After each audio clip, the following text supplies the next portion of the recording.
وہ الیکشن جو ہے وہ فرض کیجئے کہ اس کے اوپر سوالات پیدا ہو جائیں. یعنی کہنے کا مطلب یہ ہے کہ آپ پھر کیا کسی بھی عمل کو جو قانون اور آئین کے مطابق ہو چکا ہو اس میں نئی تبدیلی کر کے اس کو ماضی سے میں غیر مؤثر کیسے کر سکتے ہیں؟ تو اس کا راستہ تو سپریم کورٹ نے آج بند کر دیا ہے. یہ تو اب نہیں ہو سکتا, یہ ممکن نہیں ہے. ورنہ تو کوئی بھی قانونی چیز نہیں کی جا سکتی.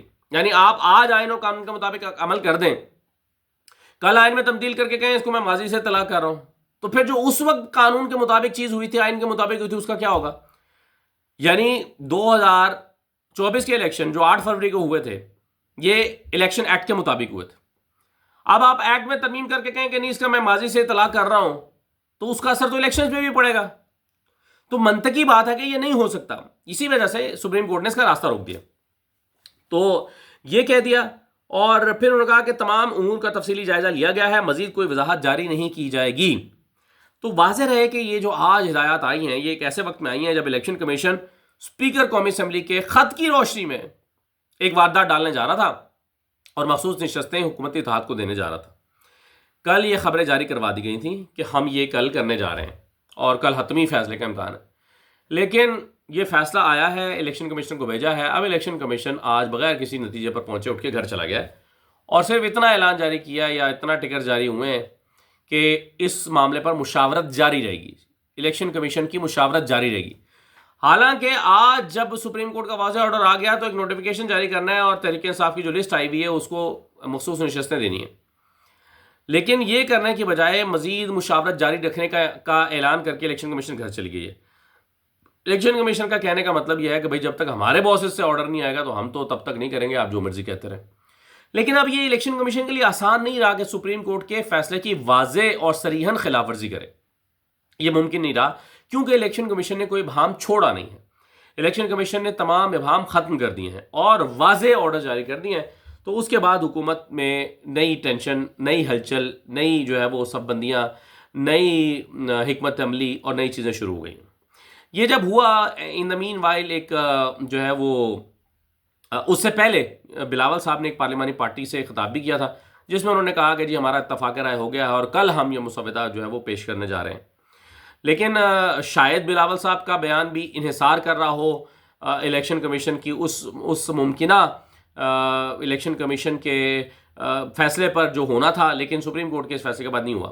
بہت سارے لوگ اعتراض کر رہے ہیں کہ سپریم کورٹ بھی تو دیکھیں نا سیاست کھیل رہی ہے, اور اس دن جو ہے وہ ایک اجلاس ہونا تھا قومی اسمبلی کا اور آئینی ترمیم منظور ہونی تھی تو وضاحت جاری کر دی. آج دوبارہ جب ہونے جا رہا تو دوبارہ وضاحت جاری کر دی. تو پہلی بات یہ ہے کہ نہ اس وقت سپریم کورٹ نے اپنی مرضی سے وضاحت جاری کی تھی, نہ آج وضاحت جاری کی ہے. اس وقت بھی الیکشن کمیشن کی درخواست آئی ہوئی تھی, اس کی وضاحت جاری ہوئی تھی. آج بھی الیکشن کمیشن نے وضاحت مانگی ہوئی تھی اور اسی کی وضاحت جاری ہوئی ہے. آج بھی الیکشن کمیشن کی درخواست پر وضاحت جاری ہوئی ہے. ایک بات تو یہ ہے. اور دوسری بات یہ ہے کہ سپریم کورٹ جو ہے وہ کیوں نہ ایک ایسے موقع پر یہ وضاحت جاری کرے کہ جب اس کو لگ رہا ہے کہ آئین کی خلاف ورزی ہونے جا رہی ہے. جب سپریم کورٹ آئین کی جو ہے وہ حفاظت کی ذمہ دار ہے اور اس کو لگے کہ آئین کی خلاف ورزی ہونے جا رہی ہے, اس کو لگے کہ اس کے فیصلے کی خلاف ورزی ہونے جا رہی ہے, اس کو لگے کہ اس کا فیصلہ امپلیمنٹ نہیں ہو رہا, تو کیوں نہ وہ اس موقع پر بھی کر دے. اس میں کیوں ٹائمنگ پر اعتراض ہو رہا ہے سپریم کورٹ؟ یعنی آپ ہر طرح کا غیر قانونی حربہ اختیار کر سکتے ہیں, سپریم کورٹ کے اوپر حملہ آور ہو سکتے ہیں, عدلیہ پہ حملہ آور ہو سکتے ہیں, لیکن سپریم کورٹ نہیں جی وضاحت جاری کر سکتی کیونکہ جی وہ ٹائمنگ بڑی امپورٹنٹ ہے اور سپریم کورٹ نے کوئی سیاسی قدم اٹھا دیا. تو سپریم کورٹ کو جب لگے کہ اس پر حملہ ہونے والا ہے تو وہ کیوں نہ اس کے لیے پریمپٹیو میجرز لے. تو میرا خیال ہے کہ سپریم کورٹ نے نہ کوئی غیر قانونی کام کیا ہے, نہ غیر آئینی کام کیا ہے, نہ غیر اخلاقی کام کیا ہے, اور جو الیکشن کمیشن نے وضاحت مانگی تھی اور وہ کر دی گئی. اب آپ دیکھیں یہ تو ہو نہیں سکتا کہ الیکشن کمیشن کہے کہ نہیں مجھے آپ کی وضاحت قبول نہیں ہے. آپ نے جب ان سے پوچھا تو پھر انہوں نے جواب دے دیا, اور جب انہوں نے جواب دے دیا ہے تو پھر اب آپ کو وہ ماننا پڑے گا, ورنہ آپ نے پوچھا ہی نہ ہوتا. یا تو آپ نے پوچھا ہی نہ ہوتا, آپ کی اپنی دانش میں جو تھا وہ کر دیا ہوتا. آپ کی دانش میں نہیں تھا اس لیے آپ نے سپریم کورٹ سے رجوع کیا.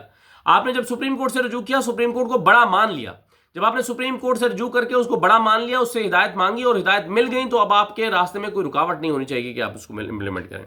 اب انٹرپریٹیشن سپریم کورٹ کا کام ہے, اس نے کر دیا ہے. سپریم کورٹ نے کہہ دیا ہے کہ آپ کے سامنے جو دو راستے ہیں اس میں سے آپ نے کون سا راستہ لینا ہے, آپ نے سپریم کورٹ کے فیصلے پر امپلیمنٹ کرنا ہے. تو اس لیے ہاتھ پاؤں اب تو بند گئے ہیں الیکشن کمیشن کے, اور وہ کچھ نہیں کر سکتا. اب بھی اگر وہ کریں گے تو پھر لڑائی ہے, پھر تصادم ہے, پھر اداروں کے بیچ میں جو ہے وہ ایک ایسی گڑبڑ ہونے جا رہی ہے جس کے بعد معاملات سلجھیں گے نہیں. اور یہ جو تصادم ہے, ظاہر ہے اس تصادم کو کی صورتحال میں مولانا فضل الرحمان کبھی بھی ساتھ نہیں دے سکتے حکومت کا, اور وہ کہیں کہ نہیں جی الیکشن کمیشن تو بالکل ٹھیک کر رہا ہے اور سپریم کورٹ جو ہے وہ غلط کر رہی ہے.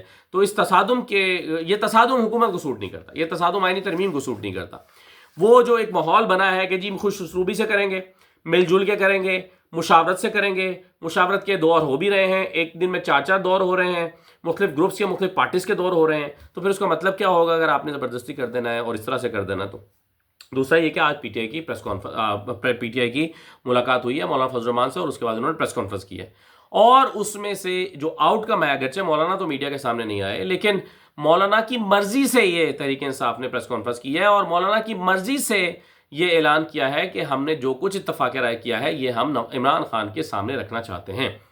اب وہ عمران خان جن سے ابھی تک ملاقات نہیں ہونے دی جا رہی, جن سے نہ وکلاء کو ملنے دیا جا رہا ہے اور نہ عمران خان سے پارٹی کے لوگوں کو ملنے دیا جا رہا ہے, نہ بہنوں کو تو ویسے اٹھایا ہوا ہے, 2 بہنوں کو گرفتار کیا ہوا ہے, تو کسی سے ملاقات نہیں ہونے دی جا رہی. تو اب عمران خان سے ملاقات کرانا حکومت کے لیے بھی ضروری ہو گیا ہے. یعنی اب عمران خان سے ملاقات ہوگی, وہ اپروول آئے گی, تو ہی وہ مولانا کے پاس جواب آئے گا کہ مولانا ہم نے آپ سے جو مشاورت کی تھی اس کو ہم نے اپنے لیڈر سے مہر لگوا لی ہے, ہم آپ کے ساتھ چلنے کے لیے تیار ہیں. اور اس چیز کو مولانا فضل الرحمان بھی ایکسیپٹ کر رہے ہیں, اس بات کو مولانا فضل الرحمان تسلیم کر رہے ہیں, مولانا مان رہے ہیں کہ ہاں اس میں کوئی حرج نہیں ہے, اور یہ پی ٹی آئی کا حق بنتا ہے کہ وہ اپنے لیڈر سے جا کر جیل میں اپروول لے یا ان سے بات کرے, ان کی منظوری کے ساتھ, ان کے نوٹ کے ساتھ آگے چلے. تو مولانا فضل الرحمان صاحب اس بات پر سے اتفاق کرتے ہیں. تو پریس کانفرنس ہوئی, اس میں کہا گیا کہ آج ہم نے ملاقات میں طویل گفتگو کی ہے, آج ہمارے ساتھ 4تھا ڈرافٹ حکومت کی طرف سے شیئر کیا گیا ہے, 26 آرٹیکلز کی ترامیم وہ کہتے ہیں اس میں شامل ہیں, ہم نے اس پہ ایک ایک کر کے سب پر تفصیل سے گفتگو کی ہے, بات چیت ہوئی ہے. اور پھر وہ کہتے ہیں کہ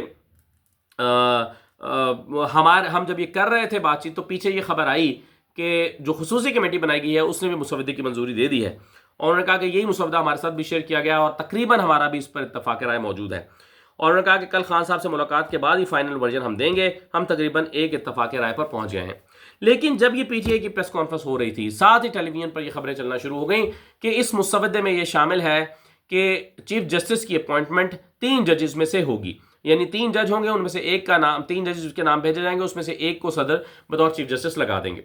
اب یہ خبریں بیک وقت ٹی وی پر اپیئر ہوئیں, یعنی ایک طرف یہ کہنا پی ٹی آئی کا کہ ہمارا تقریباً اتفاق رائے ہو گیا چوتھے مسودے سے, اور ٹیلی ویژن پر خبر آنا کہ اس مسودے میں تو 3 ججز میں سے ایک جج کا نام شامل ہے. اب مجھے اس بات پر حیرت ہے کہ پی ٹی آئی ایک طرف یہ کہہ رہی ہے کہ ہم جسٹس منصور کے علاوہ کسی اور کو قبول نہیں کریں گے, اور دوسری طرف اگر اس مسودے پر اتفاق ہوا ہے تو اور یہ خبریں درست ہیں تو پھر اس مسودے میں تو جسٹس منصور کو حکومت نہیں لگانے جا رہی جس مسودے کے مطابق. تو یہ ابہام ابھی موجود ہے, یہ ابہام موجود ہے کہ کیا یہ وہی مسودہ ہے جس پر پی ٹی آئی اتفاق کر رہی ہے, اور کیا واقعی اس مسودے میں یہ شک شامل ہے کہ چیف جسٹس کی اپوائنٹمنٹ کے طریقہ کار کو تبدیل کیا جائے, اور جوڈیشل کمیشن کی جو تشکیل ہے اس پر کیا پی ٹی آئی نے اتفاق کر لیا ہے, کیونکہ جوڈیشل کمیشن, نئے جوڈیشل کمیشن کی تشکیل میں جو ایم این ایز اور سینیٹرز شامل کیے جا رہے ہیں اس سے اس کا تناسب تبدیل ہو جائے گا اور حکومت کی برتری ہو جائے گی, اور جب حکومت کی برتری ہو جائے گی تو وہ پھر اپنی مرضی کے ججز کو لگائے گی اسلام آباد ہائی کورٹ میں اور ادھر ادھر, اور وہاں پر پھر اپنی برتری بنانے کی کوشش کرے گی.